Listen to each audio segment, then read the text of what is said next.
Dusk was settling over the outskirts of Missoula, Montana. The December air was so cold that every breath turned instantly to white mist. Inside an old auction barn, tucked away at the edge of the industrial district, fluorescent lights flickered against the concrete ceiling, casting a pale, sterile glow that felt more like an abandoned hospital than a place of commerce.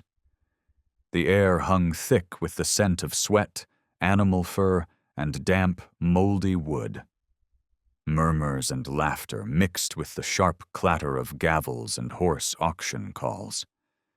Logan Hale entered through the side door, the soft tap of his prosthetic leg echoing across the cement floor, a rhythm of solitude and steel. He wore a faded military green jacket, a wool beanie pulled low, his face weathered, his eyes shadowed by a grief too deep for words. The kind of sorrow carried by those who have survived things the world will never understand.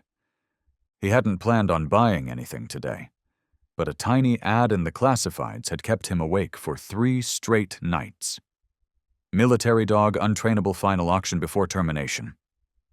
The room was more crowded than he expected. Wealthy men in trench coats with polished leather shoes flicked their Rolexes as they waited.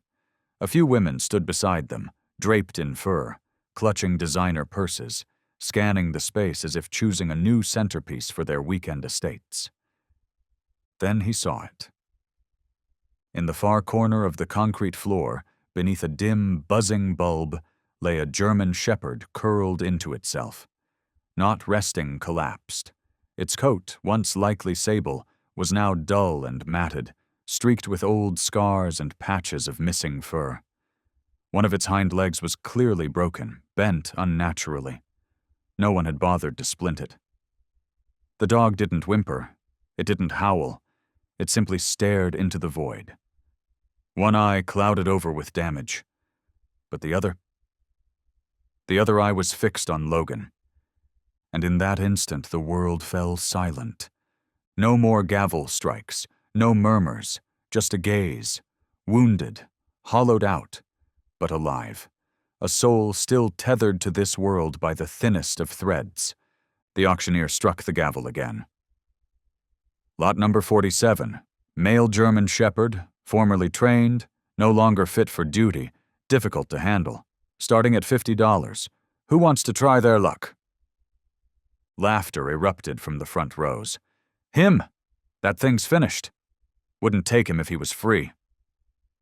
Another man chuckled, nudging his friend. Let the kids play war games with it. Logan's jaw tightened, not in anger or revulsion. He saw the way they looked at the dog like a broken toy. None of them noticed the eye. None of them realized he was still in there. Logan stepped forward. His voice cut through the noise.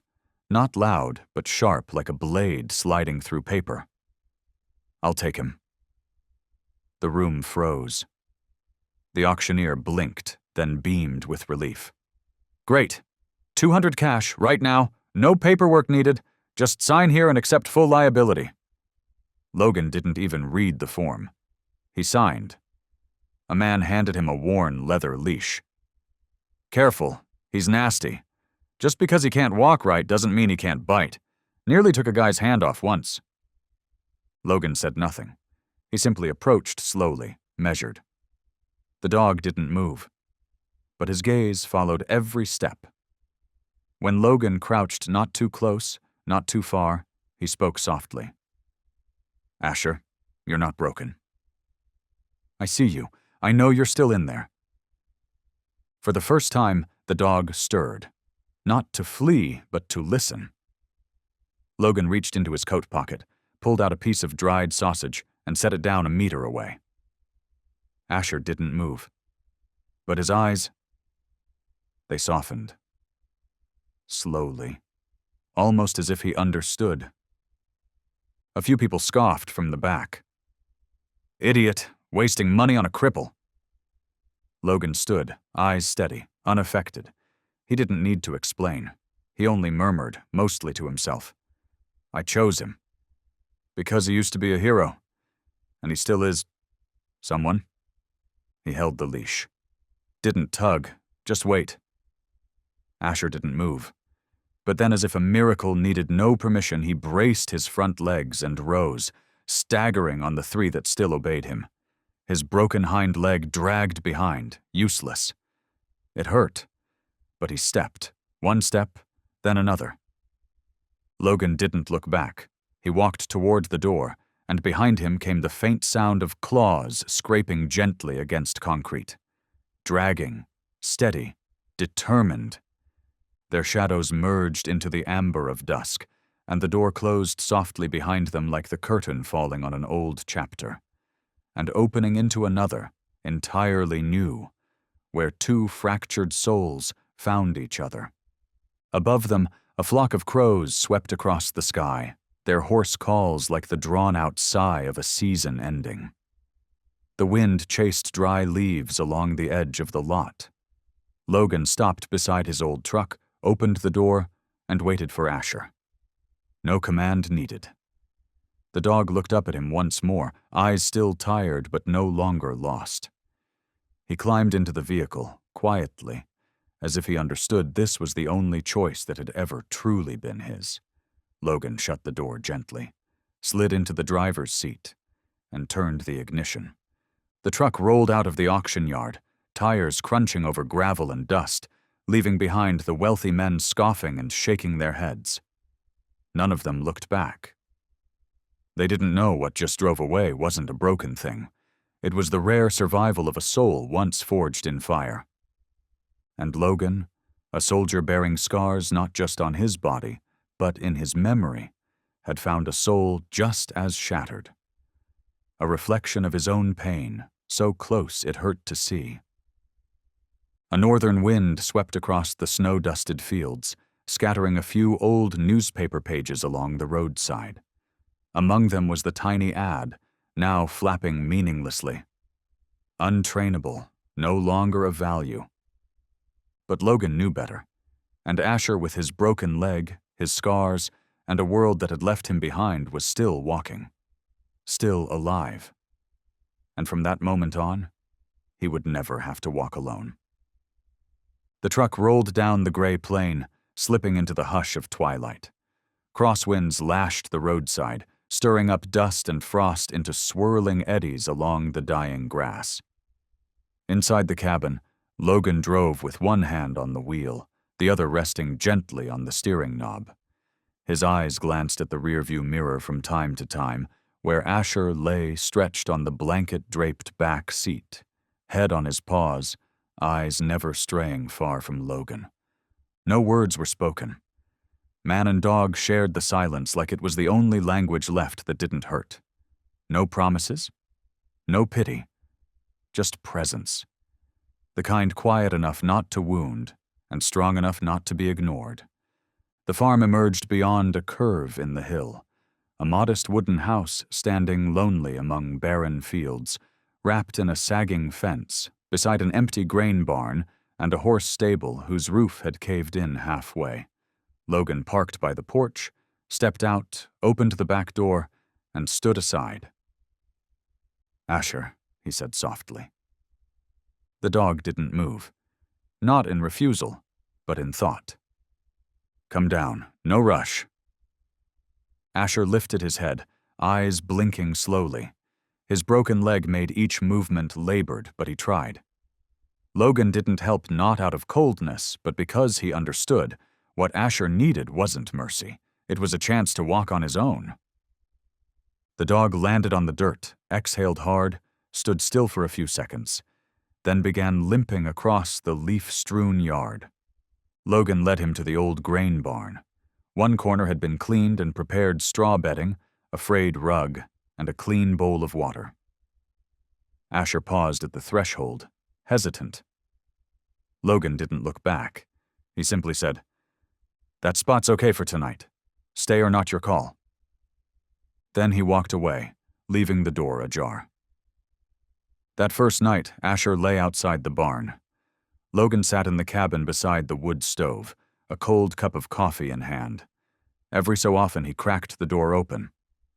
Asher was still there like a statue, resting his head on his paws, eyes open. Logan spoke into the night, just loud enough for the wind to carry it. I was like that once too. Slept out on the grass for nights after they discharged me. Couldn't feel the cold. Just heard it. By morning, the food bowl remained untouched. A little water was gone. Logan said nothing. He quietly refilled the bowl and left a few pieces of dried sausage before heading out to tend the fields. When he returned, nothing had changed.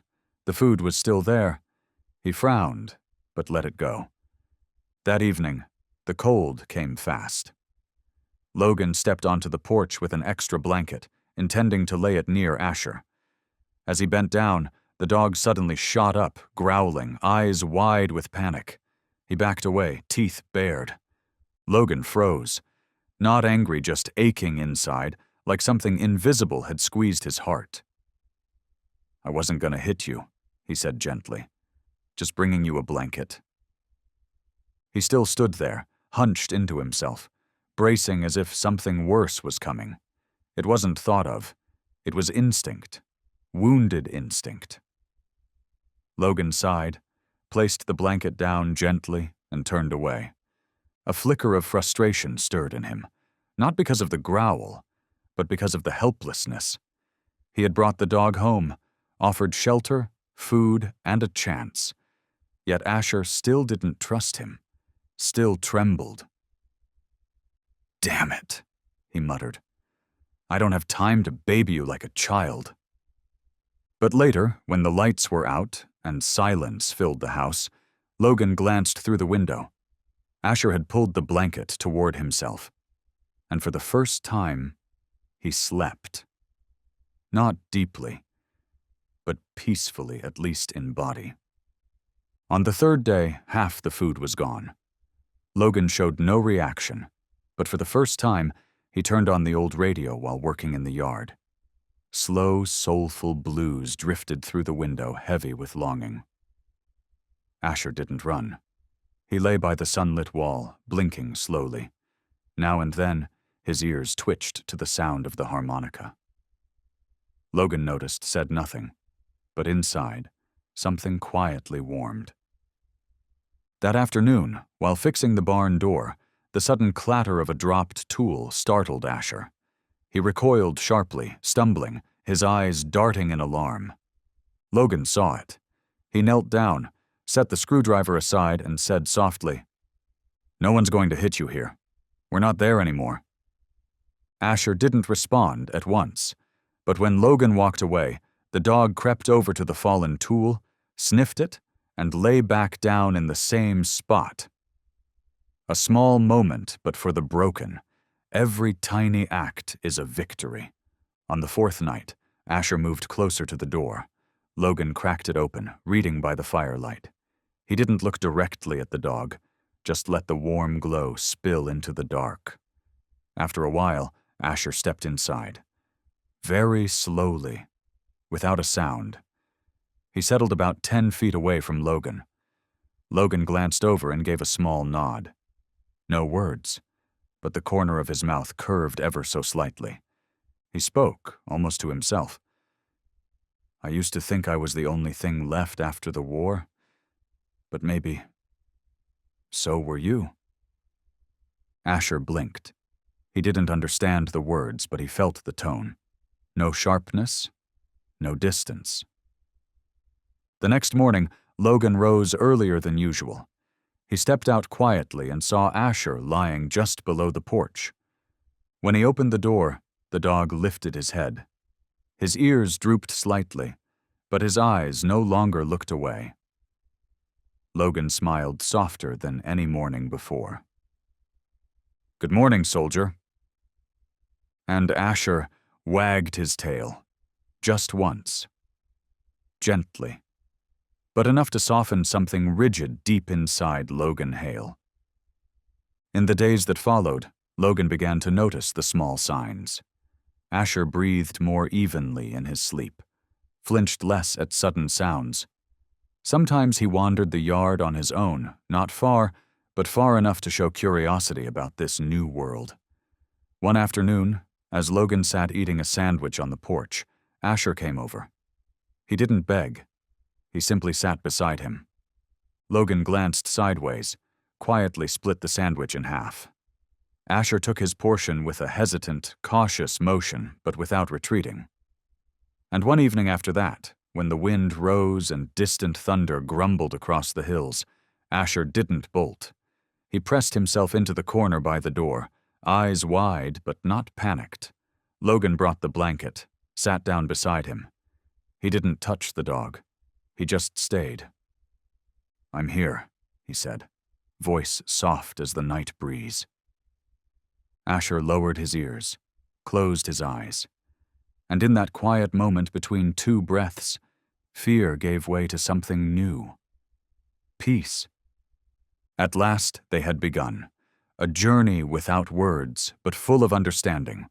No need to rush, no pressure, just one step at a time together.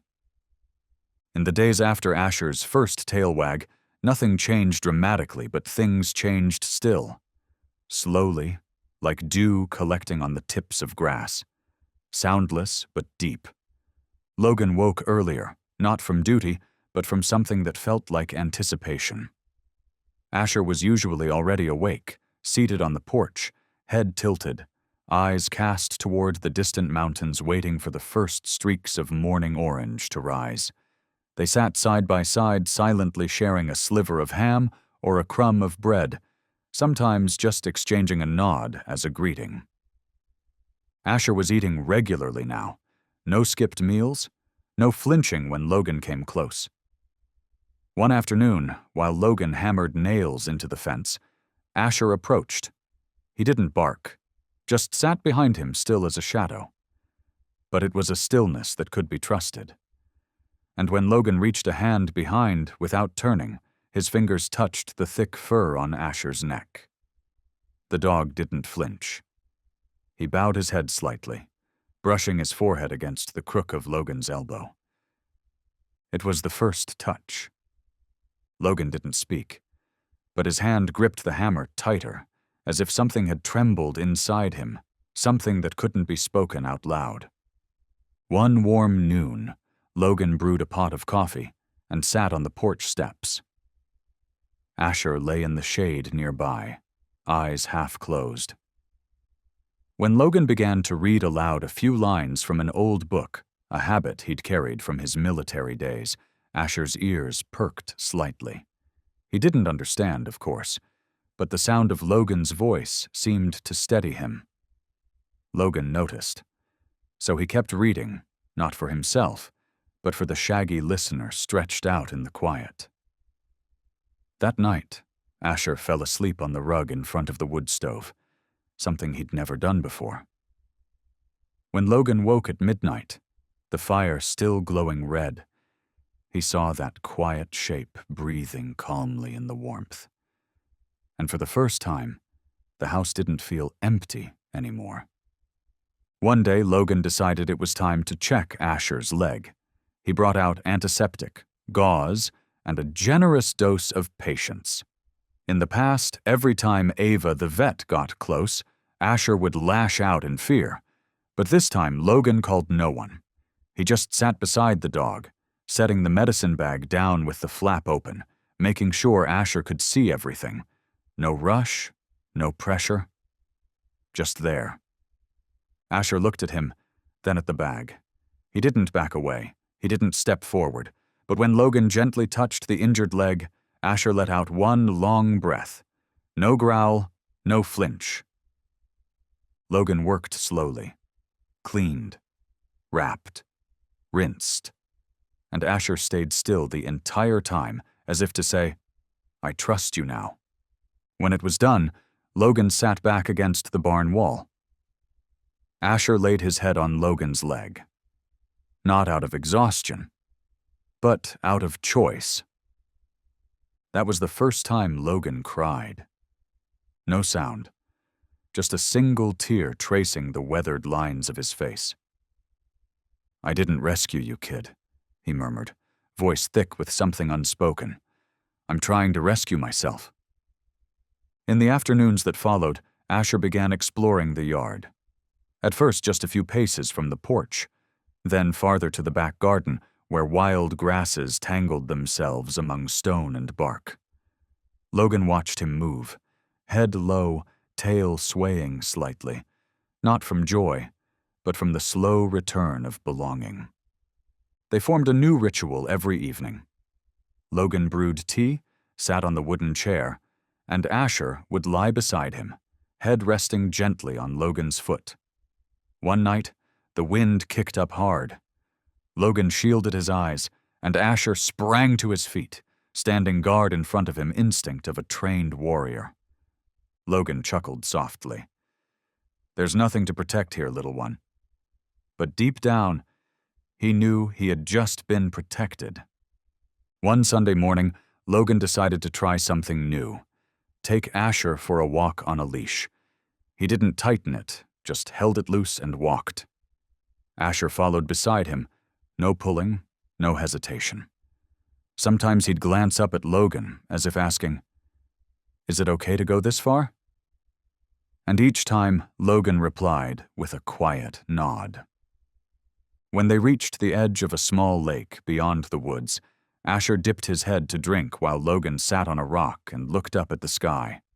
It was one of those moments so still, so whole, that all old wounds seemed to dissolve into the breeze. "How far have we come, huh?" Logan said, not expecting an answer. But Asher looked back, gave his knee a soft lick, then lay down beside his feet. It was the most beautiful answer Logan had ever received. One rainy evening, Logan lit the stove and made stew. This time he set a bowl down for Asher, not outside on the porch like always, but inside the kitchen. Asher hesitated for a moment, then stepped in without fear. He sat and ate, while Logan leaned on the counter, watching him. And in that brief moment, the cabin was no longer just a stopover, it had become a home. Rain tapped gently at the windows. Wind howled faintly in the trees. But inside, there was only the soft slurping of soup and the occasional crackle of firewood. Logan said, "You know, someone once told me only brave souls survive what they never deserved. I think you're one of them." Asher, of course, didn't answer, but he shifted closer and curled up right at Logan's feet. Not as a reflex of safety, but an act of pure trust. Before bed, Logan glanced down at where Asher lay. He pulled out a blanket and tossed it gently toward the dog. Asher caught the edge in his teeth and tugged it closer. Logan laughed. "Good boy, learning to ask for what you need, huh?" Asher wagged his tail once, then curled into sleep. In the peaceful hush of the wooden cabin, Logan whispered to no one but the quiet itself. "When I look into Asher's eyes, I realize this whole world can be held inside a gaze like that. And if a dog is brave enough to lay down beside you, then your only job is to stay and wait for the first wag." That night's rain stretched all the way into morning, laying a fine mist over the wooden rooftop. When Logan stepped onto the porch with a steaming cup of coffee in hand, Asher was already there as always, quietly watching the rain-soaked forest beyond. Neither spoke. They didn't need to. They shared the morning the way they always had, with a peaceful silence that nothing else could replace. But something felt different today. An old pickup rolled to a stop just outside the wooden fence. Ava Reynolds, the local veterinarian and a longtime friend of Logan, stepped out, holding a large brown envelope. Her face was pale, and her eyes carried a weight she hadn't yet put into words. "Something wrong?" Logan asked as she climbed the steps. She didn't answer right away. Her gaze lingered on Asher, the four-legged companion sitting by Logan's side, his head tilted slightly, as if sensing the shift in the air. Then she extended the envelope. "Military file," she said quietly. "I pulled some strings in the system. They sent a temporary printout overnight." Logan took it and sat down on the porch steps. Asher remained beside him, unmoving. He opened the envelope. The first page was a training record. And there it was, a bold name that made Logan's heart freeze for a moment. Rex, MWD number 72614. He repeated the name silently, like calling out to a memory he almost recognized but couldn't quite grasp. Below it, lines of notes scrolled down the page. Specialized training, K-9 Task Force, deployed, Kandahar, Helmand, Sangin. Multiple recommendations for commendation. Unexpected behavioral response after third mission. Status, uncontrollable. Rex, Logan whispered. Asher looked up at the sound. That name as if it had brushed against something buried deep in him.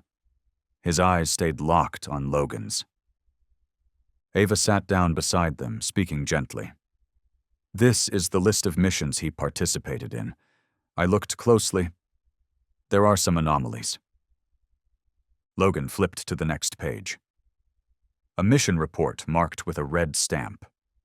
One faded line caught his eye, enough to make his fingers tighten around the paper. Last deployment Alpha Unit, Kandahar Outskirts, Joint Operation, Lieutenant Michael Baker's team. Michael Baker, a close friend, a fellow soldier who had died during a mission wrapped in mystery.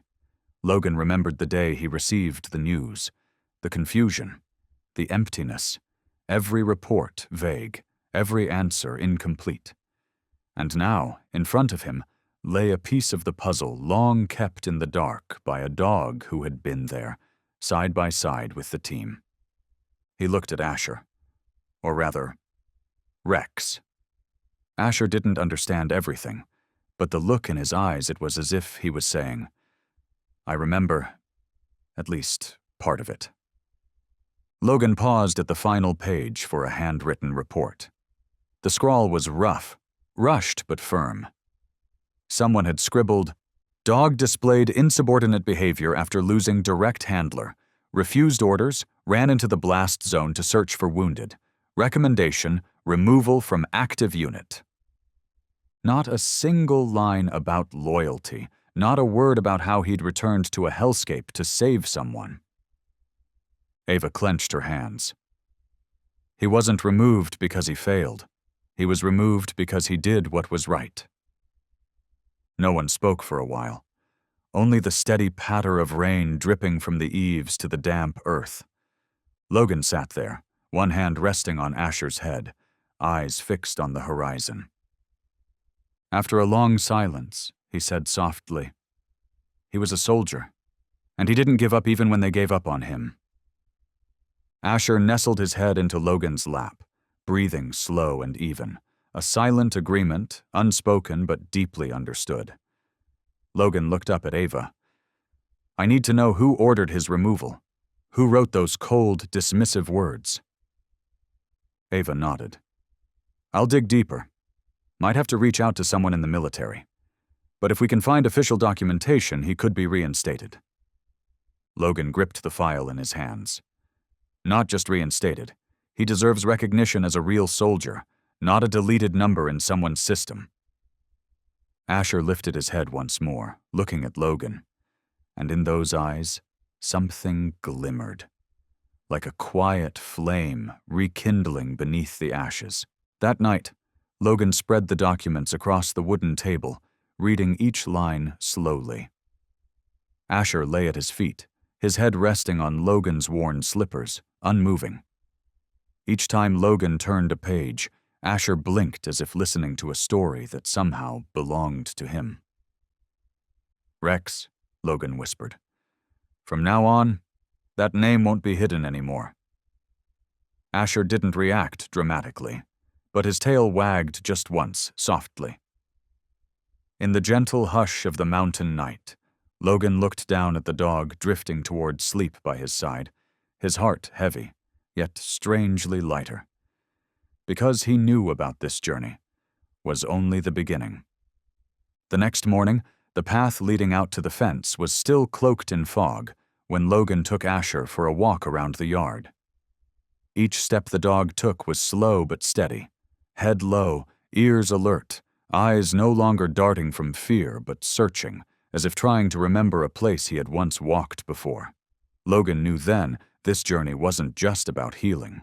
It was about reclaiming an identity stolen from a soldier. When they returned, Ava Reynolds was already inside, waiting. She had brought more documents, her expression more serious than ever.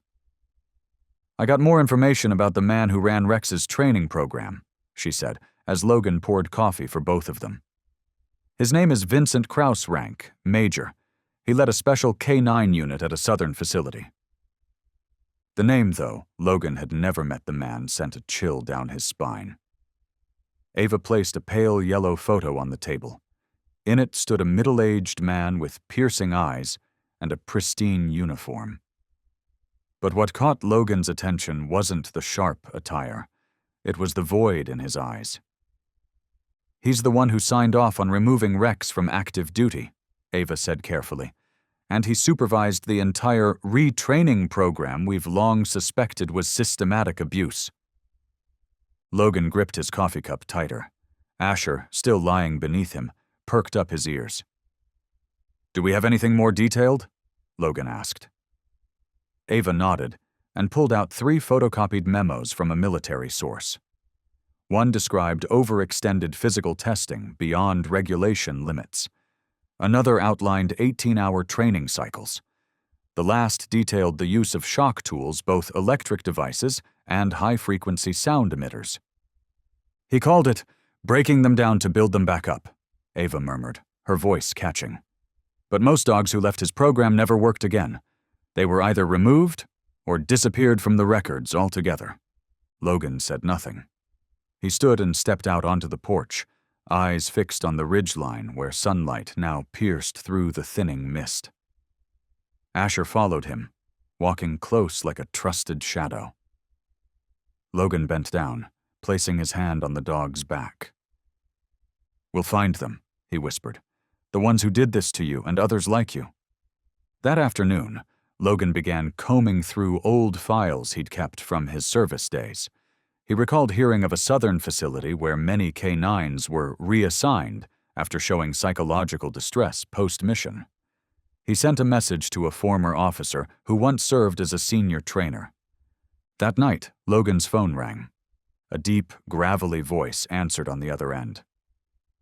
"I know Krause. Met him once. If you're getting involved in this, be careful." Logan sat upright. "He handled a K-9 named Rex. Do you know the case?" A few seconds of silence. "Yeah. I remember that dog. Saved a soldier's life during a blast in Kandahar, but later got transferred out for disobedience. I never bought that. Never did." "Do you know where Krause is now?" Logan asked directly. "He's not listed publicly, but I heard he moved into private contracting. Runs a tactical training center for security firms now. Whatever he's doing, it's beyond oversight." Logan nodded, even though the man couldn't see him. "Thank you." "Be careful," the voice said again. "If you plan to dig this up, Krause isn't the only one involved." Logan ended the call, stood up, and walked to the backyard. The night air was crisp, sweeping across the treetops like a silent tide. Asher had been wandering nearby, but when he saw Logan, he immediately returned to his side, walking like a true comrade, step for step, heart for heart. "It looks like we've got a long road ahead of us, old friend," Logan murmured, his hand gently stroking Asher's head. The dog looked up at him, and something flickered in those eyes, as if a message had been received. Logan leaned down, forehead resting against the dog's. "You're no longer an abandoned dog. You're a witness, a warrior, and the reason I keep moving forward." Asher exhaled softly, resting his head against Logan's chest. Logan wrapped one arm around him. No more words were needed. On the wooden table inside, the files about Vincent Krause remained open. Logan knew that to restore justice for Asher, he would have to face something much larger than one man. He would be going up against a system that had allowed ghosts like Krause to thrive, and he was ready. By dawn, the rain had passed, leaving behind a sky smeared in ash gray and soil soaked through. Fog still clung to the treetops, casting the pine forest in a sleepy haze, as if the entire land had just exhaled after a long, silent night. Logan sat on the porch steps, warm coffee in hand, watching Asher curled beneath the awning, head on a worn blanket. The dog was fast asleep, not curled in fear like before, but stretched out, relaxed. His breathing was even. His body is finally at ease. A true, deep sleep. For the first time since bringing Asher home, Logan didn't wake up with worry in his chest. He didn't check for paw prints, didn't scan the ground for signs of escape. This morning, at least, all was calm. He stepped down onto the yard, did a few stretches out of his old military routine. When he returned, Asher had already lifted his head. His ears drooped slightly, not in fear, just from sleepiness. Logan chuckled. "Good morning, little warrior. You did good yesterday." Asher stretched, shook the rain from his fur, then followed Logan inside, no command, no coaxing. He came because he wanted to. Logan filled the food bowl and set it in the usual corner. Asher ate slowly, bite by bite, but this time, without glancing around, without growling. Logan noticed it immediately. This dog had come a long way from the first night, when he'd laid outside with wide eyes and a racing heart. After breakfast, Logan decided to try something new, a walk around the farm. No leash, no commands, just two companions. "You want to go, Asher?" The dog tilted his head, then stepped beside him, walking shoulder to shoulder. They moved past the backfield, along the weathered fence, and crossed the shallow ditch where spring rains would soon rise. Asher paused, often sniffing, listening but always returned with a soft call. The only leash between them now was trust. When they reached the old hill, the same one Asher had once fled from Logan stopped. A breeze stirred, carrying the scent of damp leaves and early grass. Asher halted beside him.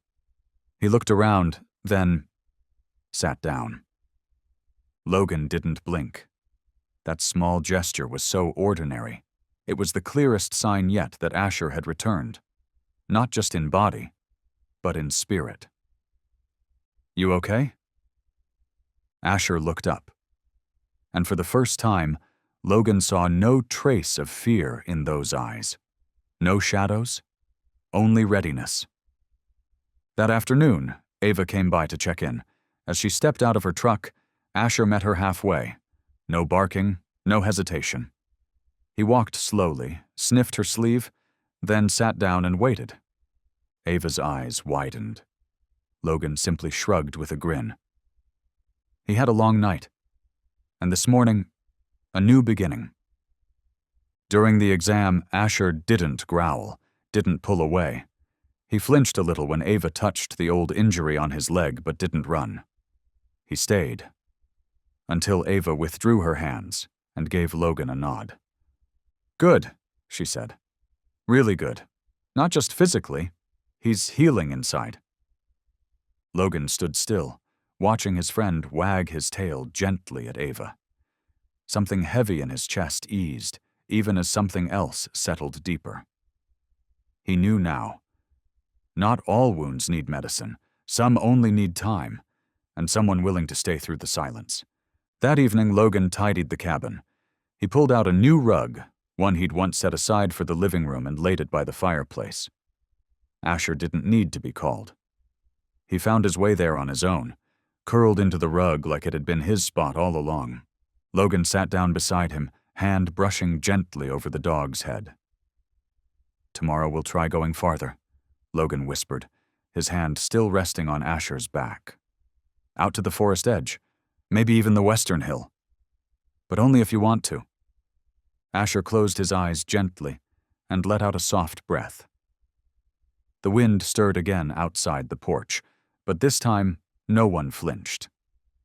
In that little wooden cabin, a dog once tormented by the past had finally found rest. And beside him, a former soldier who had once lost all sense of direction had rediscovered his reason to keep walking forward. Some resurrections need no applause, no spotlight, just a quiet place to lay down, a look that meets yours, and the softest wag of a tail when the heart is finally still enough to wait. The Montana sky was unusually dark from the moment morning broke. Gray clouds drifted low across the hills, and wind howled through the old pines as if the entire landscape was holding its breath. Logan stepped onto the porch, hot coffee in hand, eyes cast upward. The air smelled of wet wind and cold earth. He didn't need the weather report to know a storm was coming. Asher sensed it even before he did. From dawn, the dog had been uneasy. He didn't lie beneath the porch like he usually did. He skipped breakfast.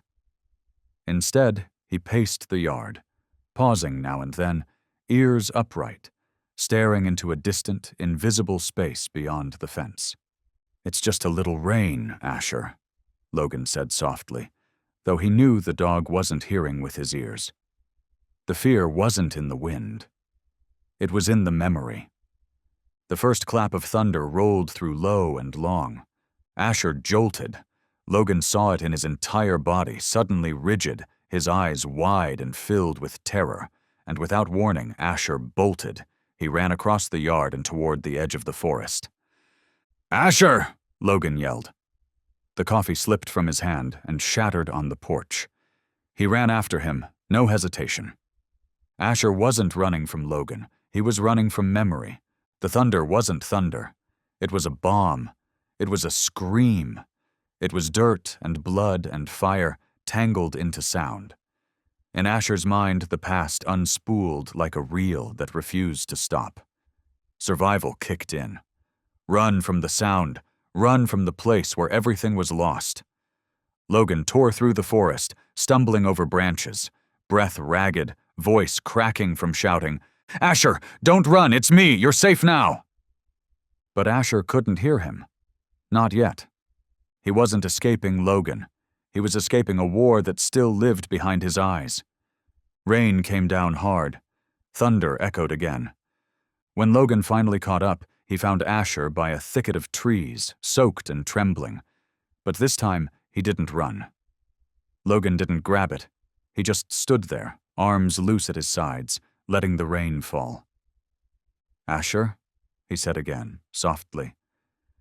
The dog turned, slowly, and stepped toward him. They walked back through the rain together, soaked to the bone. But neither said a word. Logan didn't use the leash. Asher walked beside him, step for step, his tail swaying gently like a leaf in the autumn wind. Back at the cabin, Logan dried Asher with an old towel, then wrapped him in a blanket and laid him in front of the fire. The dog no longer trembled. He didn't flinch when lightning flashed beyond the window pane. He simply lay there, eyes half closed, his head resting on Logan's leg like a child waking from a nightmare into safety. Logan sat beside him, gently stroking his back. "You came back," he whispered, "and this time, you don't have to go anywhere." Outside, the storm still screamed through the trees, but inside the wooden cabin, a dog who once ran from fear had chosen to stay, and beside him, a soldier who had once lost his way had found a reason to remain. Dawn came slowly after the storm. The first rays of sunlight filtered through rain-drenched pines, reflecting off beads of water like 1,000 tiny crystals.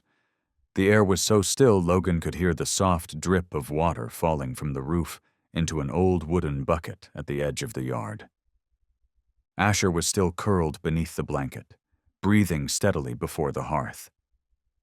Logan didn't want to wake him. He sat by the fire, coffee steaming in his hands, eyes resting on the sleeping dog beside him. And for once, the world felt entirely at peace. Something had changed after the night before. Not just the weather, but something deeper, quieter, like a thin sheet of ice beginning to crack beneath the first gentle light of trust. When Asher woke, He lifted his head and looked at Logan. No growling, no flinching, just a soft gaze, a little sleepy, a little lazy, and completely at ease. "Good morning, little one," Logan said, bending down to rub his head. Asher blinked slowly, then stood and stretched, muscles rippling beneath his thick coat. A few droplets of rain, left over from the storm, slipped from his fur. And then he wagged his tail just once, but with all the quiet assurance of a soul finally starting to thaw, Logan opened the door, and a rush of fresh air swept in. Asher hesitated for a moment, then stepped outside first. There was no startle, no cautious footing. He wandered around the porch, sniffing at blades of grass like he was reacquainting himself with a territory that had always been his. That morning, Logan didn't say much.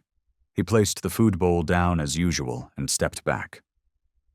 Asher walked up and ate neatly, bite by bite. When he finished, he licked his lips, then lay down near Logan. Not too close, but close enough that they could feel each other's warmth. "You know," Logan said softly, "I think maybe today we'll go for a walk. Not far. Just together. No rush." Asher didn't reply, of course. But when Logan stood and stepped off the porch, the dog rose and silently followed beside him. They walked down the damp dirt path, soft from last night's rain.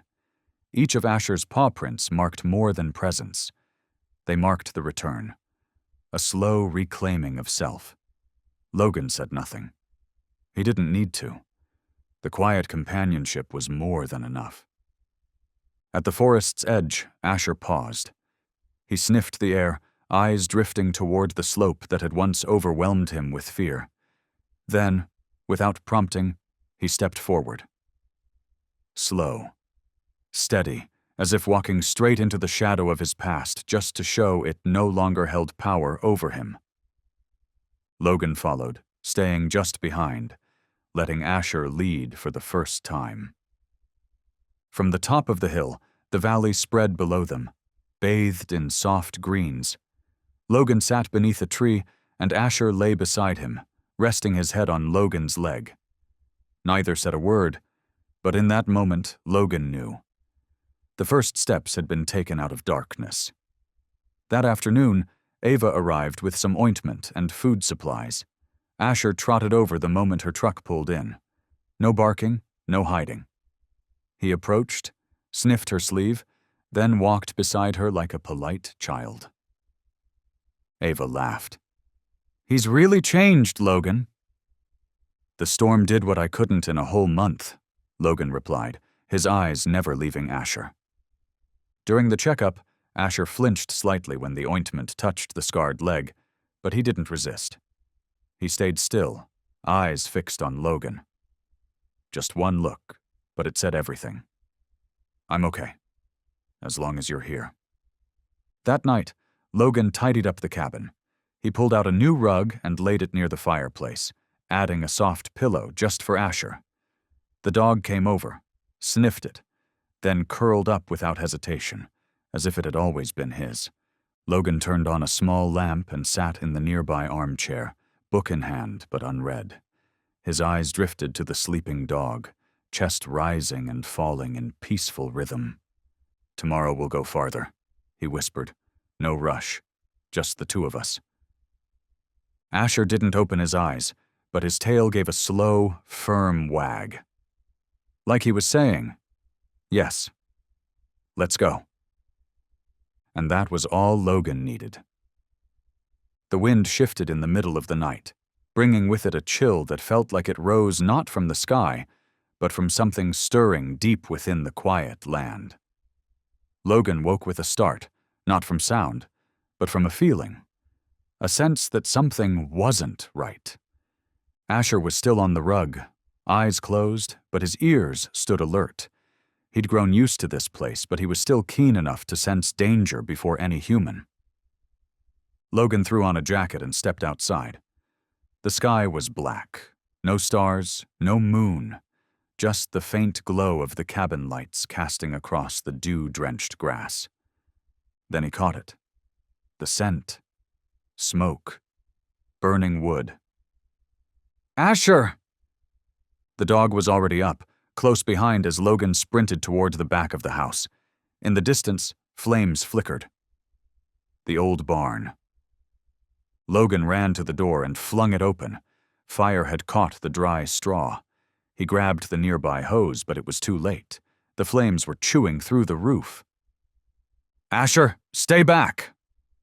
But Asher didn't stay.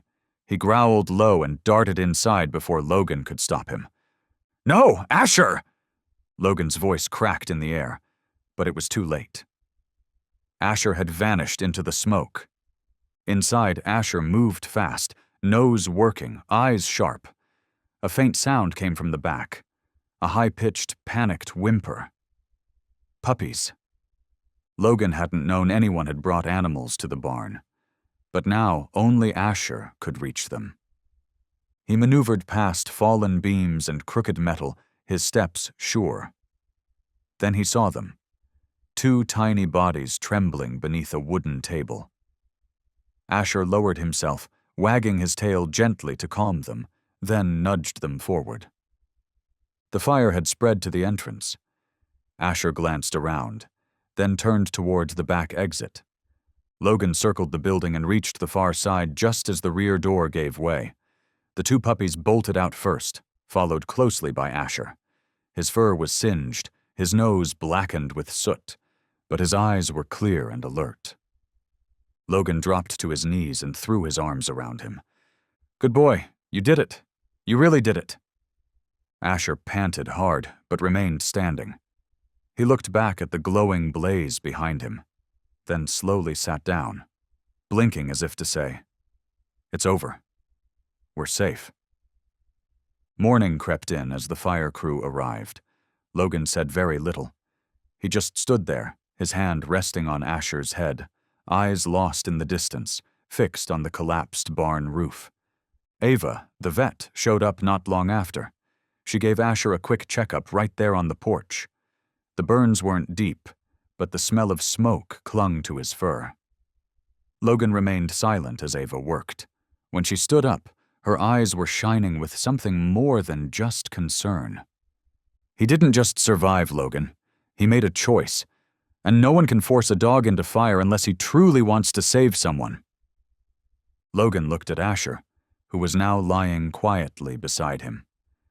The deep brown eyes stared back, calm and steady. There was no panic, no fear, no trace of the storm. Only the quiet stillness of a soul that had made it through.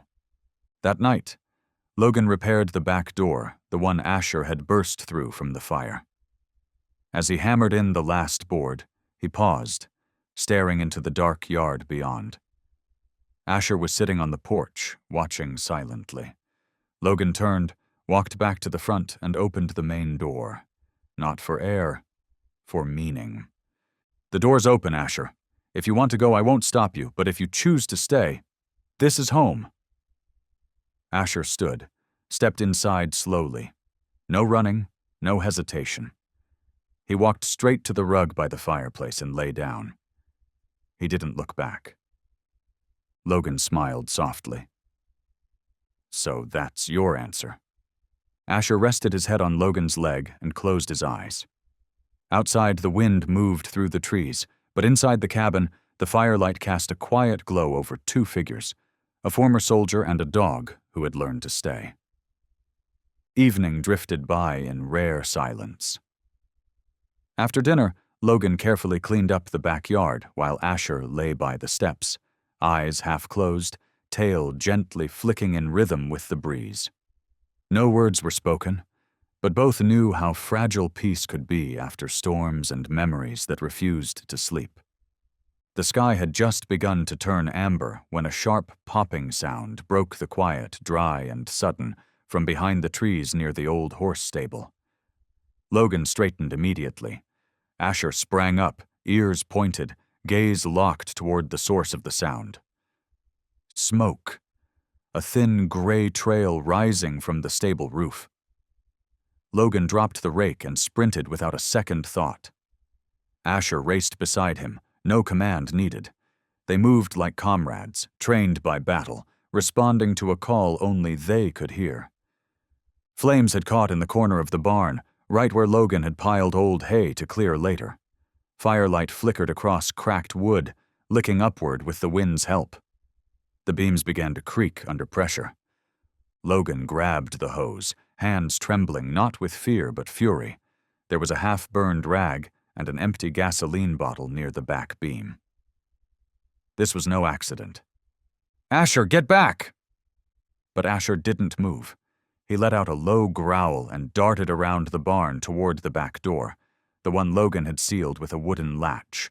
He barked once, sharp, then charged inside. "No, Asher!" Logan shouted, his chest tightening. The right side of the roof was starting to cave. Logan ran to the front just as the door burst open, and Asher emerged from the smoke, dragging a piece of cloth tied around his neck. Attached to it were two tiny, ash-covered puppies, barely moving, but alive. Asher stepped out like a warrior rising from ruin. Logan dropped to his knees and gathered all three into his arms. The puppies wheezed, soot coating their small bodies, but they were breathing. Asher, covered in ash, his fur singed and shoulder scraped, was still standing. Ava arrived 10 minutes after Logan's call.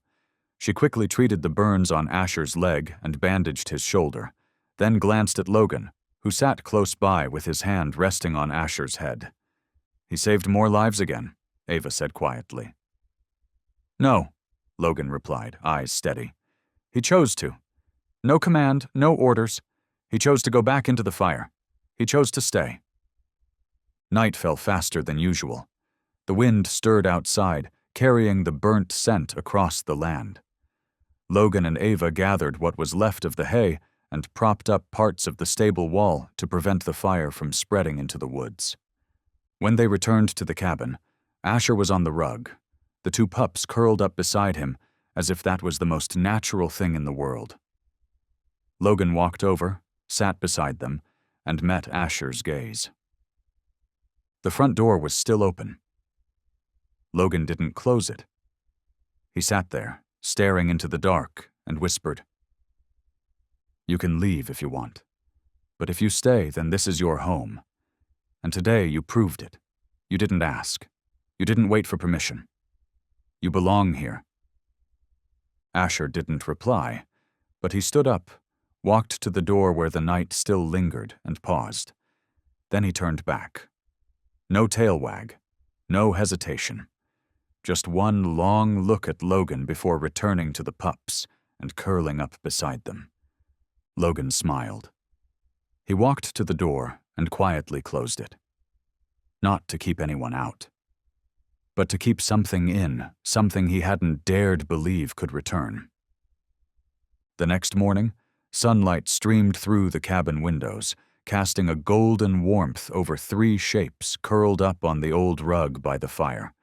One forgotten warrior, and two new lives rescued from the edge.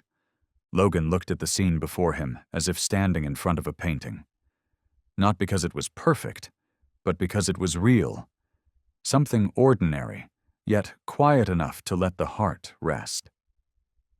In that silence, he heard the sound of a door opening. It was his own hand on the handle, opening the same door he had closed the night before. Not to walk away, but to move forward. With Asher.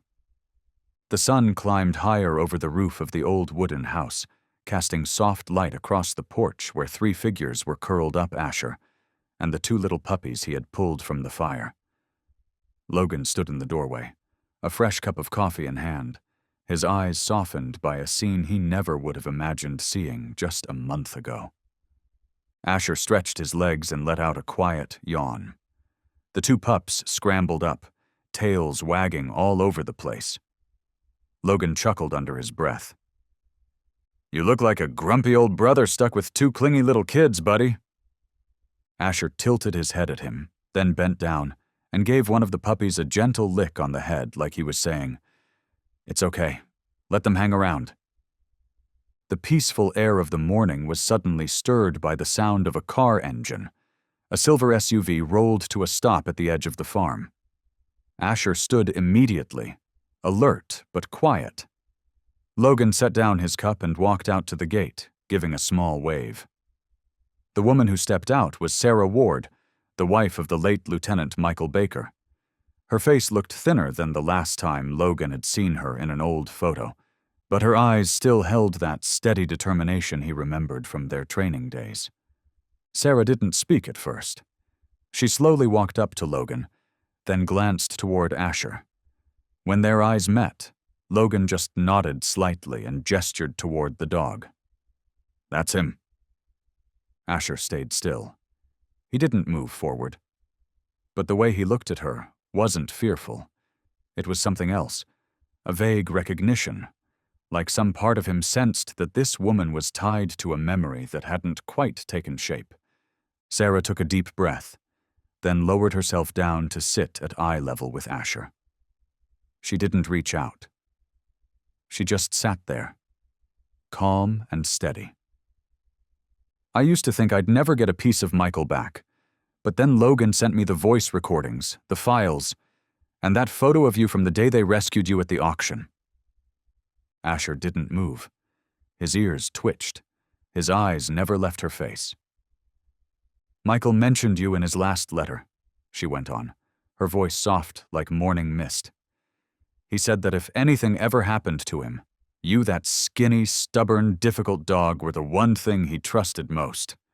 There was a small shift in Asher, one step forward, then another. He stopped in front of her and lowered his head. Not because he was submitting, but because he remembered. Not fully. Not with words, but deep down, in the heart that had never forgotten. Sarah reached out this time, slower and softer. She touched his head. Asher didn't move away. He let her. Logan stood back by the fence, one hand resting on the wood. His chest felt warm in a way he couldn't explain. He didn't need to say anything. That moment, the quiet reunion between a fallen soldier and the companion who once stood beside him, said it all. Lunch that day was simple: cold sandwiches, lemonade, and silence. But no one seemed to need anything more. Sarah barely ate. Most of the time she just watched. Logan shared a few stories: how Asher had first stood on the porch, how he had carried the two puppies from the fire. "He didn't just survive," Logan said softly. "He chose to live.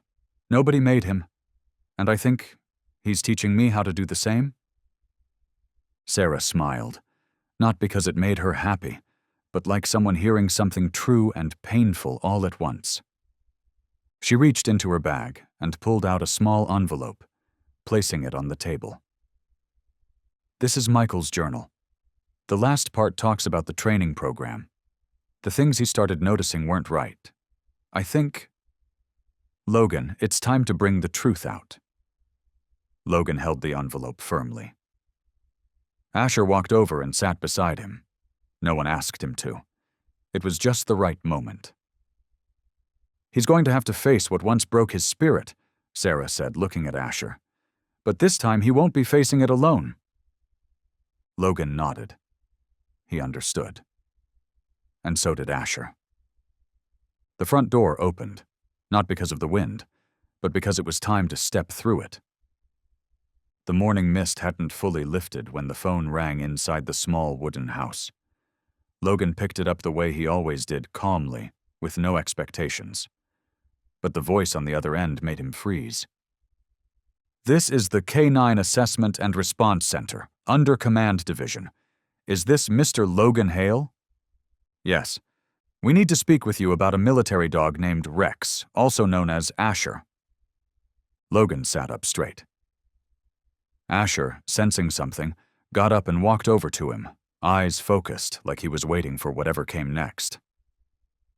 "We've reviewed the documents forwarded by Mrs. Sarah Ward, including Lieutenant Baker's journal and the recently recovered footage. The situation is more serious than we expected." Logan kept his voice steady. "What do you mean?" We need you and Asher to come into the evaluation center to clarify his current condition and gather some additional statements. If everything checks out like the documents say, this could be the key to reopening the investigation into the training program that was shut down 3 years ago. Logan stayed quiet for a few seconds, then gave a firm nod. We'll be there. On the drive to the center, the silence in the car wasn't heavy. It was calm. Asher sat in the back seat, resting his head on the armrest, eyes quietly watching the world outside the window. Logan kept both hands on the wheel, his grip tighter than usual. This time, you're not just here for yourself, old friend, he said gently. You're standing for every other warrior who got silenced, just like you. Asher blinked slowly, like he understood that perfectly. The center was tucked away in a quiet stretch of forest, its gate tall and lined with security cameras. The staff weren't in uniform, but from their posture and sharp glances, it was clear this wasn't just another evaluation. The person in charge, a woman named Rachel, brought them into a private room. It had cameras, but the atmosphere wasn't tense or cold. Rachel sat across from Logan and placed a folder in front of him. We'd like to run a field test. It's not mandatory, but if Asher passes, we'll have enough to consider him operational again. That would be a necessary step to legally challenge the dismissal decision. Logan glanced at Asher, who was lying calmly by his feet. He doesn't have anything to prove. Rachel nodded gently. I understand, but the system still demands it, and if we want to change it, we have to go through it first. The test was held in the rear yard of the center, a mock battlefield with smoke, recorded explosions, and moving dummies. Asher was assigned 3 scenarios: locating an injured person, warning of a potential threat, and reacting to sudden loud noise. Logan stood off to the side, watching. His chest felt tight, pulled between not wanting Asher to struggle and silently wishing things would go smoothly, just to make the road ahead a little easier. A loud whistle cut through the air. Asher didn't dash off like he might have in the past. He walked slowly, ears alert, eyes scanning everything. When a fake explosion went off to the left, he froze. His legs trembled just slightly. Logan's hand clenched into a fist. But then Asher took a deep breath. He turned toward the smoke where the injured dummy was placed and kept moving. One step at a time. When he reached the target, Asher didn't bark, didn't growl. He simply sat beside the dummy and looked up, waiting for further instruction. Rachel quietly looked away from the monitor for a moment. The test continued with a threat assessment drill. When a hostile dummy appeared, Asher moved to place himself between it and the victim. His body lowered, a clear growl rumbled from him, but he didn't attack. He followed the protocol. And beyond that, he acted from instinct and heart. Logan couldn't take his eyes off him. He knew this wasn't about skill anymore. It was about the journey Asher had chosen, the one where he fought to reclaim what had been stolen from him. His honor. At the end of the session, Rachel invited Logan back to the meeting room. Asher was resting outside, being cared for by a specialist. Rachel placed a preliminary report on the table. I'll be honest with you, she said.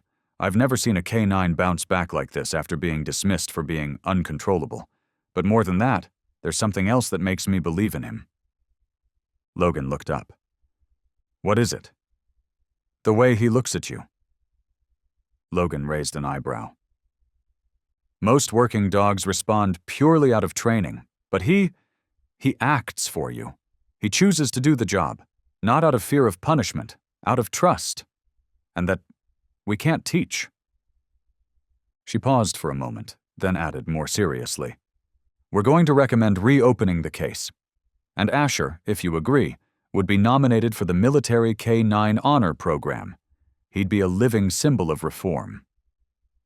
Logan glanced out the window, where Asher was sitting by the fence, watching quietly in his direction.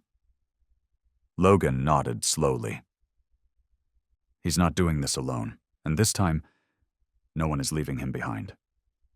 The next morning, rain misted over the windshield as Logan and Asher returned to the center. The air was cold, but not biting. Just enough to make each breath feel heavier, more real, like the weight of a day they both knew would not be easy. Rachel met them at the gate. Her expression was softer than yesterday, but her tone was even more serious. "We'd like to conduct a special test," she said. "Not to measure performance, but emotional response. If Asher really is the key to this investigation, he needs to remember. And he needs to choose how to respond to what he remembers." Logan nodded, gently placing a hand on Asher's back, as if to reassure him. Asher didn't flinch, didn't pull away. He kept his eyes straight ahead, as if he was ready. The center had recreated an old-style training camp, a scaled-down replica of the facility where Rex had once been sent. From hidden speakers around the yard, simulation sounds began playing. The sharp bark of trainers, alarms, the metallic clatter of chains dragged across concrete. Logan was asked to stay outside the training area. Asher would go in alone. No leash, no commands, no treats, just memory and choice. "Are you sure about this?" Rachel asked one last time. "No," Logan said, eyes locked on Asher. "But he looks like he is." The gate opened. Asher stepped in, slow but steady. The first sound to echo was the clinking of steel chains on concrete. Asher froze, his whole body tensed up like a bowstring, ears forward, eyes wide. Then came the sharp, cold commands, "Sit. Down. Stay." He trembled for just a second. Logan, standing behind the fence, clenched his fists until his knuckles went white. But he didn't go in. This wasn't his fight to fight. A trainer dummy stepped out from the shadows, wearing the old uniform and holding a fake shock baton. It didn't come close. It just paced, repeating the same movements Asher had endured during the last 6 months at the camp.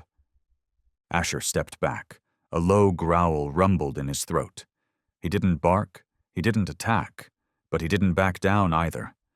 Logan saw it clearly caught between fear and instinct. Asher was fighting for control. And then he sat.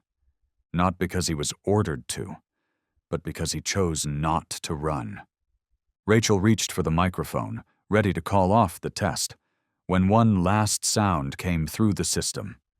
A voice clip pulled from the archives of a soldier's voice shouting, believed to be Lieutenant Baker during a session with Rex. "Rex, get back! Don't take that path! Rex!" Asher shot up. His ears perked, his eyes widened. He ran, not in panic, not in chaos, but with a sudden sense of purpose, like he had just found something he lost long ago. He ran straight to the corner of the yard, where the voice had come from, and stopped, breathing hard, staring at the wall. Logan couldn't stay back any longer. "Asher!" Asher turned. Their eyes met, but this time nothing shattered. There was only one thing in that gaze now. He remembered. And he was still here. Logan dropped to his knees. Asher ran to him and pressed his head into Logan's shoulder, like someone who had traveled far just to find his way home again. Rachel stood in silence, then slowly took off her headset. She walked over and looked at them for a long moment. He didn't just pass the test. He confirmed a buried memory and his reaction. That wasn't instinct.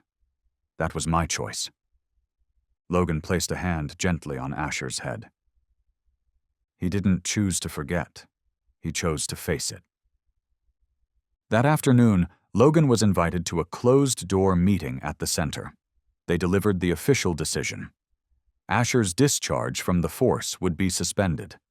An independent commission would now review the entire training program, pulling all historical data and taking testimony from anyone connected to Major Krause's unit. Asher now officially reinstated, as Rex would serve as the first witness. He couldn't speak, but his actions would say more than words ever could. Logan looked down at the freshly printed file with Rex's name bold at the top. He reached out and gently ran his fingers across it, then nodded. That night, when they got back to the farm, the rain still hadn't let up. But it didn't matter. Asher walked through the door first. Confidence. No hesitation. He didn't wait for permission. Logan followed, took off his coat, tossed it on the hook, and lit the fireplace. They didn't need to say anything. Everything followed its rhythm. The water bowl, the warm dinner, the old rug in front of the fire. Asher curled up and rested his head on Logan's leg. Then he looked up at him. In those eyes, Logan no longer saw a dog flinching at every sound. He saw a warrior, one who had finally made it home.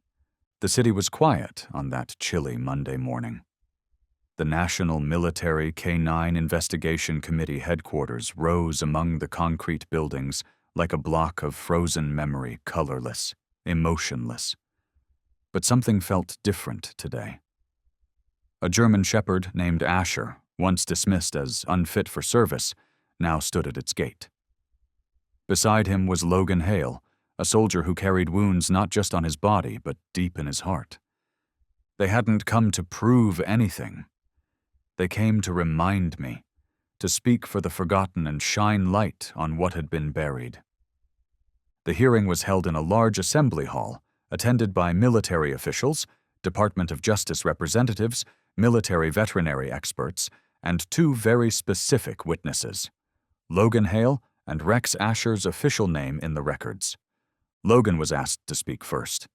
His voice wasn't loud or rushed, but clear. He told the story from the beginning, the auction, that first look, and the long road that brought Asher back to being who he truly was. A warrior. He didn't need retraining, Logan said, eyes fixed on the rows of officials above. He just needed to be treated right like a teammate, not a tool. Video footage followed.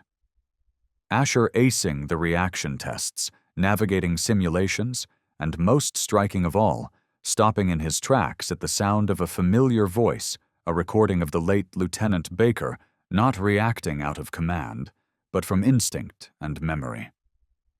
The room quieted noticeably as a video played showing Asher blocking the entrance to a burning building and leading two puppies out of the flames. From the back row, a young officer whispered, "No amount of training teaches that." Next up, Ava the vet presented Asher's medical file, pointing to old scars that didn't match any standard training patterns. She spoke plainly. These are signs of forced conditioning methods, ones that were banned in 2017, and Rex is a textbook case of the damage that system caused. Then Sarah Ward took the floor. She carried the last journal of her late husband, Lieutenant Baker. In it, he had written about inhumane testing and listed the names of canines who were discharged after showing signs of non-compliance. Rex's name was circled in red. Michael wrote, "If I don't make it, find that dog. He doesn't need revenge. He just needs someone to believe he wasn't wrong." Her voice dropped as she read that final line. The hearing reached its peak when Colonel Pearson, the man who had signed the discharge order for Asher, stepped forward. He looked tense. His eyes met Asher's for just a second, then moved on. "I followed protocol at the time," he said. "Based on the reports I received, Rex was a liability, but after everything I've seen today, I have to admit I was wrong." The room fell silent. Logan tightened his grip on the leash, but said nothing. Asher sat beside him, tall and steady, not trembling. "I wasn't just wrong about Rex," Colonel Pearson continued. "I was wrong about every dog who got discarded just for not fitting a mold." After 2.5 hours, the chairperson stood and read the temporary decision. Asher's discharge record would be revoked. An independent investigation would reopen into the enhanced K-9 training program once overseen by Major Krause. Most importantly, Asher would be recognized as a symbol of recovery, reform, and unconditional loyalty. Logan finally let out a breath. It wasn't a relief from winning. It was the weight lifting, even just a little, from both of them. Rachel, head of the evaluation center, approached him after the hearing and handed him a small wooden box.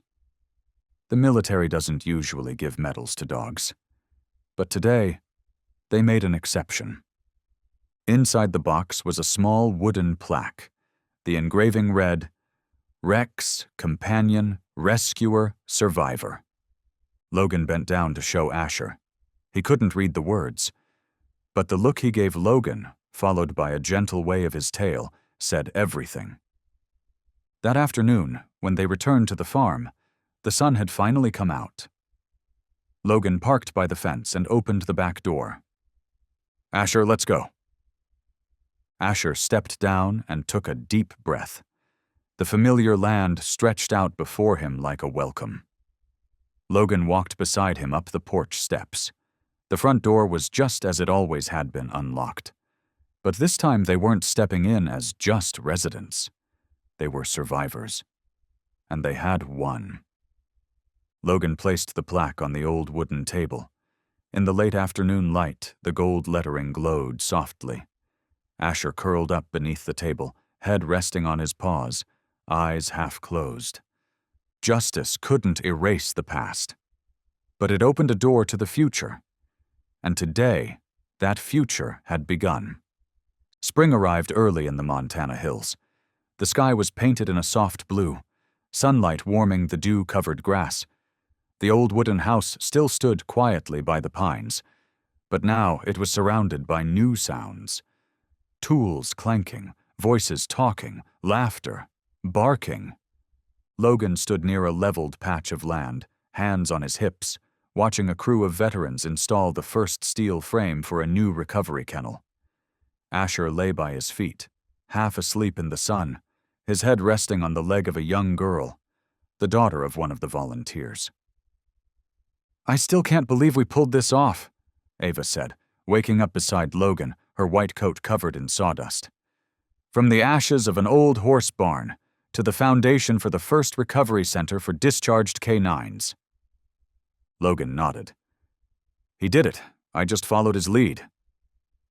Asher opened one eye and twitched an ear. He didn't need to understand the words.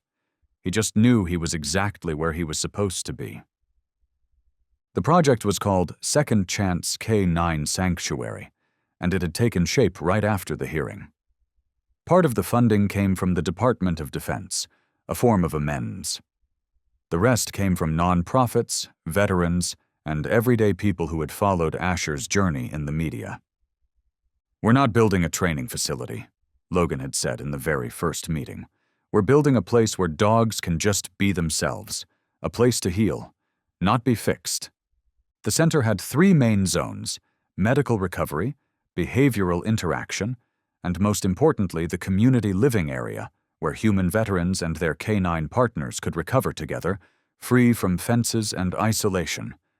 Asher was the first resident, and the living proof it could work. He didn't just lie by the porch anymore. He went on walks with new arrivals, played with the puppies, and sometimes, without being asked, curled up beside the newest veterans with PTSD as someone who had walked through the fire and made it back. One afternoon, while setting up the behavior monitoring system, a new volunteer asked Logan, "Why don't you let Asher fully retire? He's done enough." Logan smiled, watching Asher lying next to a one-eared Labrador. "Because what he's doing now is how he heals. Same goes for me." At night, the center never went completely dark. Warm yellow lights spilled from the main building. Logan and Ava often sat on the porch, reviewing files for incoming dogs. Sarah, now handling communications and intake, sent weekly reports, usually with handwritten notes. "He inspires," she once wrote. "Asher isn't just a survivor. He's the reason people believe they can get back up too." One Monday morning, a gray pickup pulled up to the gate. A young soldier stepped out, holding the leash of a thin, hollow-eyed Malinois. His name's Shadow, the soldier said. They were going to put him down. I couldn't let that happen. Logan didn't ask questions.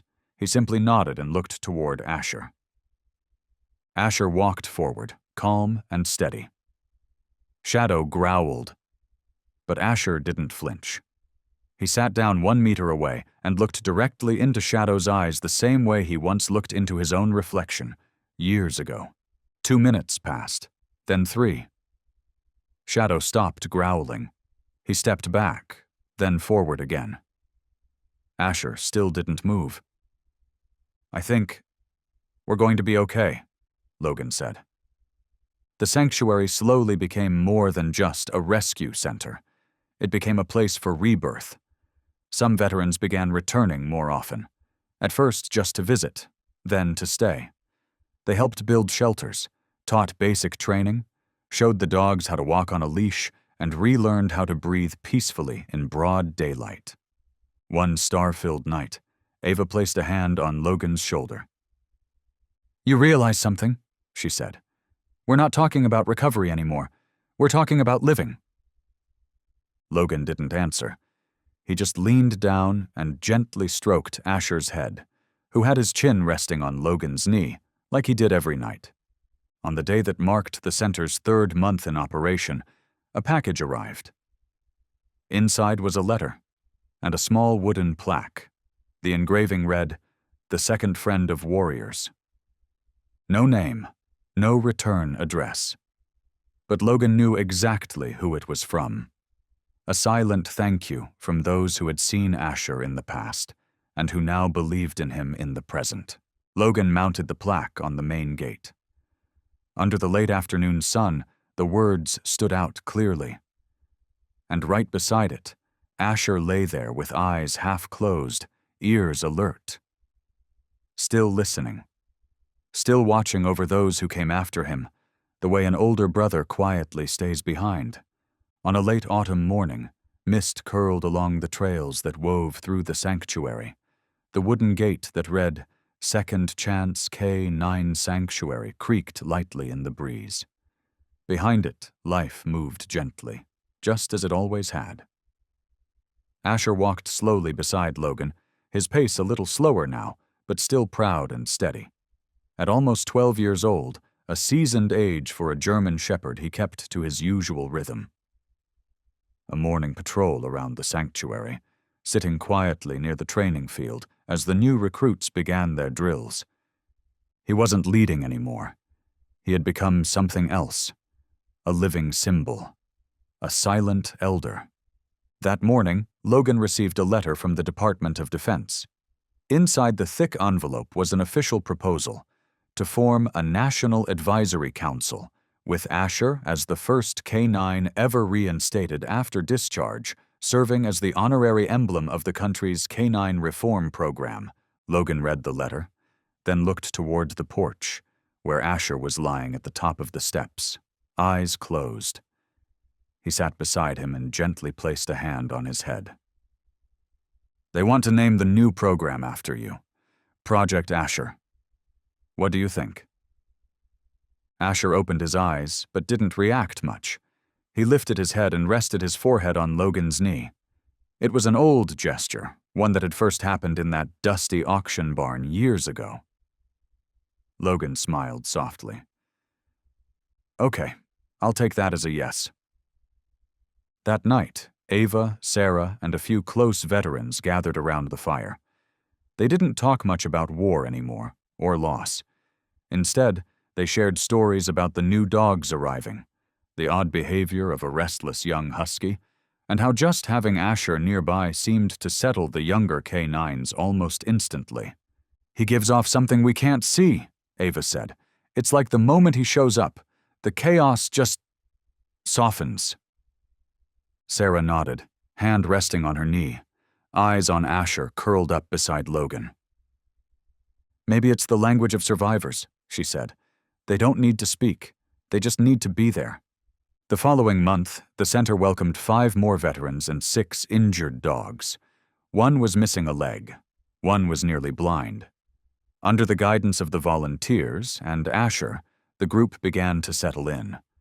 Dogs that once seemed to have lost all trust in people slowly started walking side by side again, wagging their tails when they heard their names. One day, while Logan was inspecting the back fence, Ava came running. "Asher's down. He's not getting up." Logan's heart stuttered. He rushed back to the porch where Asher lay curled, eyes open but dull. Ava checked his heart rate, his temperature, then whispered gently, "He's not in pain. He's just tired. The cold, the age, and maybe he knows." Logan sat down and wrapped his arms around him. Asher wasn't gasping, wasn't afraid. He just lay still, head resting on Logan's hand, like always. The entire sanctuary seemed to pause that afternoon. People walked slower. Voices grew softer. It was like the whole place was breathing with Asher. That night, Logan didn't sleep. He lay on the floor beside him, covering Asher with a light blanket. No promises, no goodbyes, just presence. Just being there, like always. The next morning, Asher opened his eyes. Logan blinked down at him.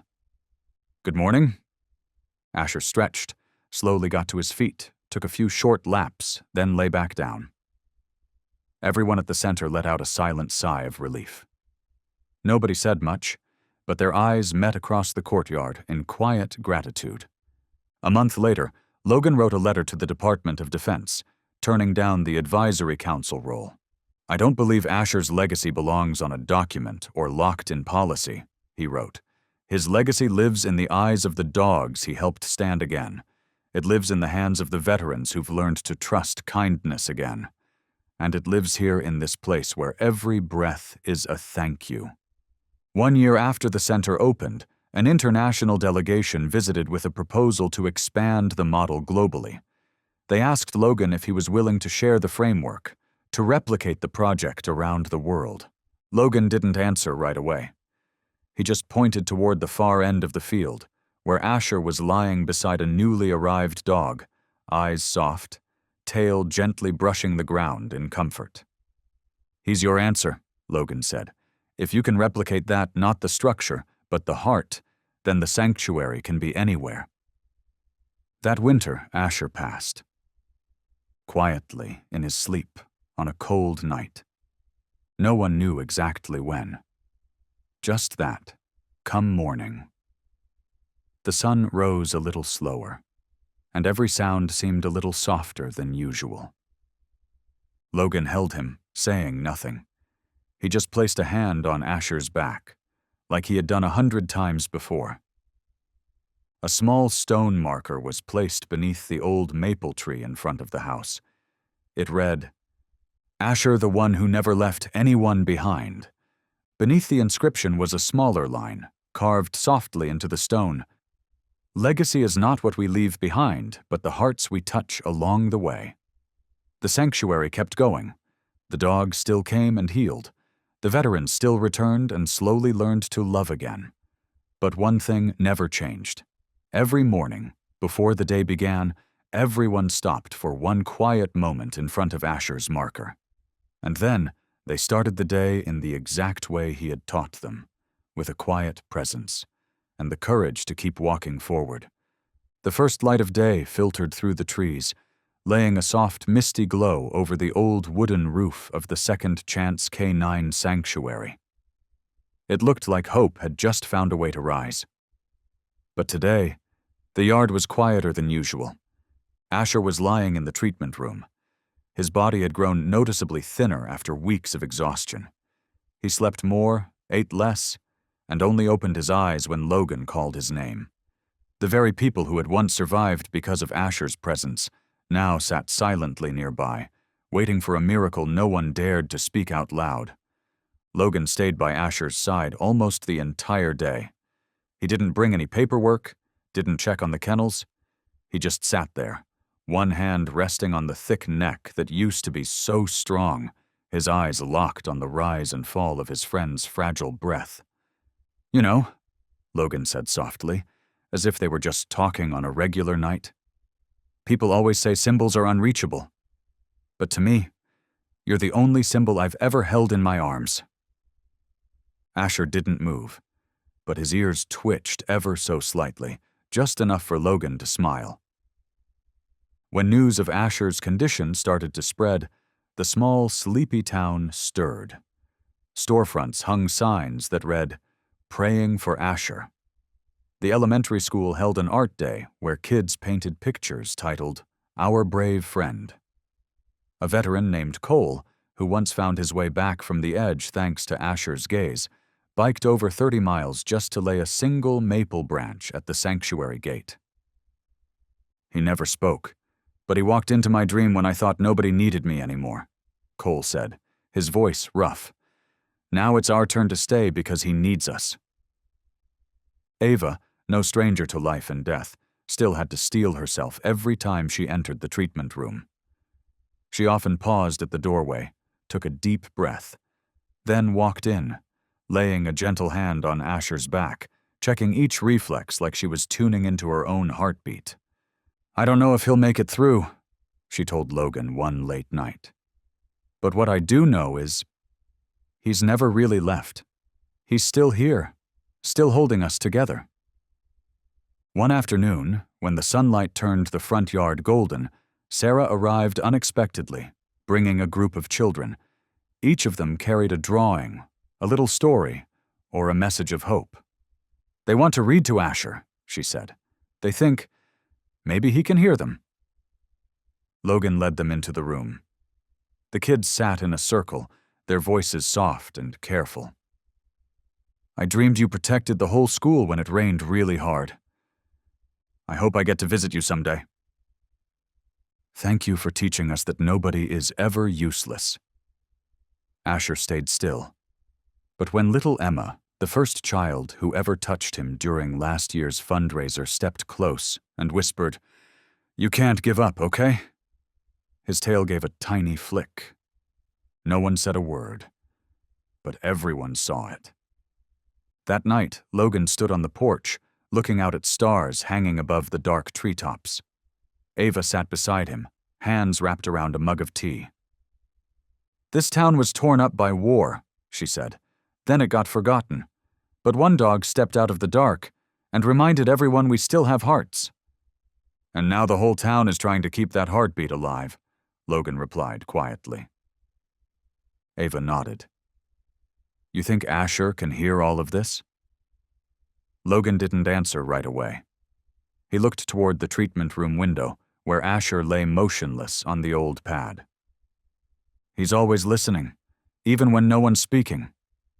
The next morning, when Logan entered the room like he had every other day, he froze at the doorway. Asher was still lying there, but his eyes were wide open, and more than that, his head was lifted, not leaning on anything at all. Logan stared in disbelief for a second, then stepped closer. He knelt beside him and gently touched his shoulder. "Good morning." Asher licked his lips, then tilted his head slightly. His gaze was still cloudy, but clearer than it had been in days. Outside, sunlight spilled across every blade of grass. The town hadn't heard yet, but someone at the sanctuary had already run out into the yard, shouting, "He's awake! Asher's awake!" A little bell rang out from the old wooden church at the foot of the hill, and that morning, people believed once more that maybe, just maybe, miracles could begin with a single glance. On the hillside, where the sun always touched first each morning, new kennels were slowly taking shape. Fresh-cut pine filled the air with a clean, sharp scent. The white fences stood tall and neat, like blank pages waiting to be written on. And the Second Chance K9 sanctuary flag fluttered gently in the breeze, like a silent welcome to anyone looking for a place to begin again. After the Asher Protocol was passed, the Department of Defense officially selected the Montana Sanctuary model as the national blueprint. But Logan didn't feel like he'd been chosen. He just believed this place was right. And more than anything, Asher had always been right. They never called Asher a mascot. That felt too decorative. They called him a guide, which felt far more fitting for the role he had always played, even long before any medals or protocols made it official. Whenever a new veteran and K9 pair arrived, Logan never stepped in first. He let Asher do that. With just a look, a gentle lick, or simply the quietness of being there, Asher always had a way of calming those weary eyes. "No one taught Asher to do that," Ava once said, "but he knows because he once stepped out of the darkest place himself." Second Chance K9 wasn't just a makeshift farm anymore. It was now a fully licensed, nationally recognized recovery center for working dogs and veterans. Beyond healing, the center also trained psychological volunteers, hosted emotional awareness courses for young officers, and taught the art of healing through partnership. Logan didn't run things from behind a desk. He still wore the same worn-out shirts, walked the fence lines each day, helped rotate cooking shifts, and never missed a single checkup for any of the incoming dogs. As for Asher, he was still Asher, just slower now. His ears didn't perk as sharply as before, and every afternoon, like clockwork, he would lie at the main house steps, watching over the sanctuary like a quiet sentinel. But no one, not even Logan, dared to call him old. Because whenever something stirred or tension rose, he was always the first to bark. And those eyes, the ones that could stop someone in their tracks, had never lost their light.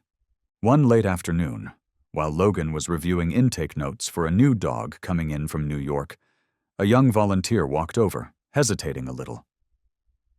"Hey, Logan, a few of us were thinking. We want to hold a little ceremony, not for the center, for Asher." Logan looked up, a little caught off guard. "Like a birthday?" "Not exactly. More like the day he officially became a guide. The day Second Chance became a national center. That was the day everything started." Logan paused for a few seconds, then nodded slowly. "All right. Just an evening of thank you party." The thank you gathering took place right on the first day of spring. More than 200 people showed up, not counting the dogs wandering around the yard, each wearing a bandana that read, "I came back to life." There was no stage, just one big circle in the grass. People took turns sharing the little things Asher had done for them. A soldier who had once planned to end his life but changed his mind after Asher lay quietly by his bed for 3 hours. A little girl with anxiety who smiled for the first time when Asher lifted his paw so she could place a pillow underneath. When it was Logan's turn, he didn't stand. He just sat next to Asher and rested a hand on his back. "You didn't save the world," he said softly. "You just stayed, and that alone saved all of us." As the sun dipped behind the tree line, a young boy, the son of one of the officers, shyly walked over and handed Logan a piece of paper. "I drew Asher," he said, "but not when he was young. I drew him now, because now is when he's the most real." Logan looked at the sketch. Simple pencil lines, but the eyes were unmistakable. Eyes that had seen war, loss, healing, and were still guiding the way forward. On the last afternoon before spring fully gave way to summer, Logan paused in front of the old wooden gate of Second Chance K9. The wind was light, the white flag fluttered gently, and the wooden sign bearing Asher's name stood quietly in the sun. The gate was open. It was never locked, not in any season, like a quiet promise to anyone who needed a place to start over.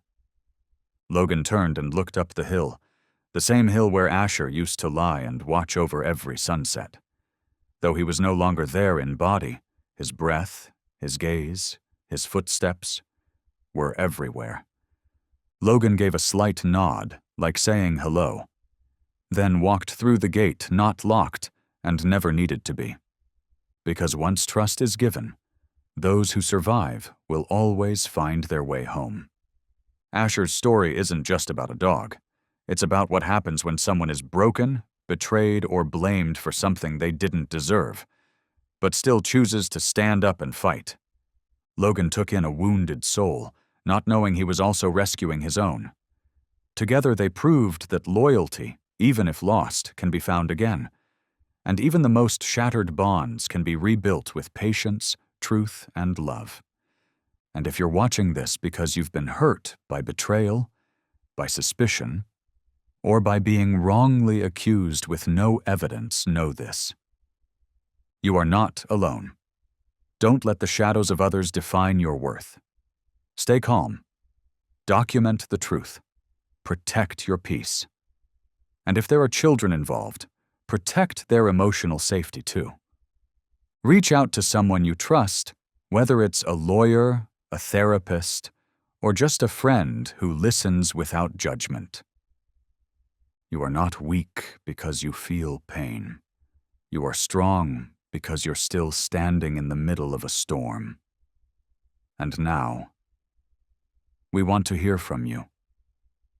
Have you ever been wrongly accused? Ever doubted someone you love without proof? Or maybe you were the one who had to rebuild after everything fell apart. Share your story in the comments below, not just for yourself, but for someone out there curled up in despair, searching for one flicker of hope the same way you once did. This space is yours. And who knows? Your story might be the reason someone else finds the courage to step out of the fire for the first time. So if it were you, what would you say to someone who's hurting and doesn't know where to begin?